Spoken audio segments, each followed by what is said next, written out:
Last time I lost my only maiden, and if you look at me, you may notice that I am at the end of Elden Ring. It was a long and kinda boring journey.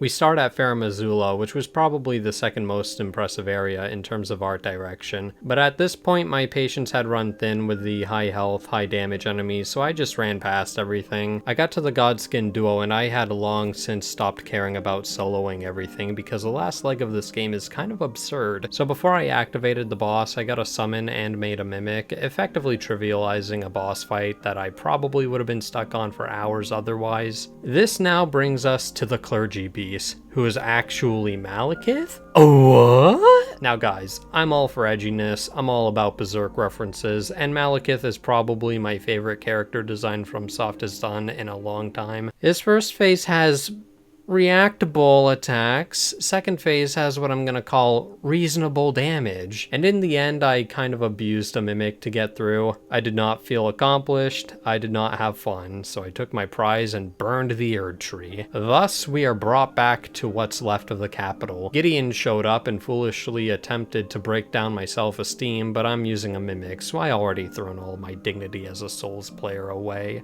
Next up is Godfrey, and oh my god, this boss was so cool. His first phase was enjoyable, filled with actually reactable moves, and I was thoroughly into this until he did his second phase cutscene, where he called himself Horalu, warrior.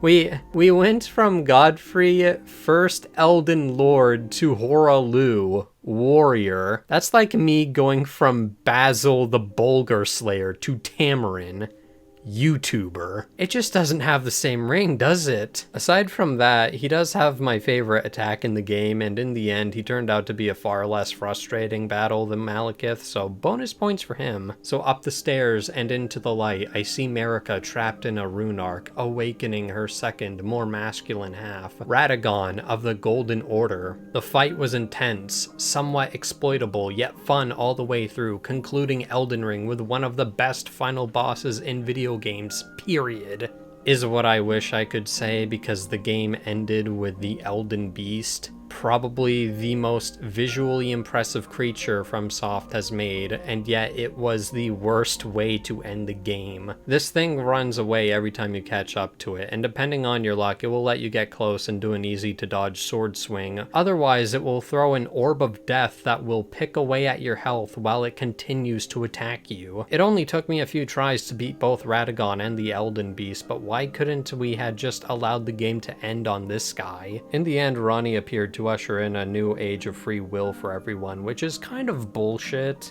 I hated everyone I met in the lands between. It would have been better to just burn it all along with the tree, but now that I think about it, they have to inherit a messed up world that still has all established order broken, while I get to go run away and simp over a four-armed, one-eyed blue lady for the rest of my life, so maybe it's a worthy compromise. That's all I got this week. I'm coming for a terrible review next, and probably never do a series like this again, so bye, have a nice day.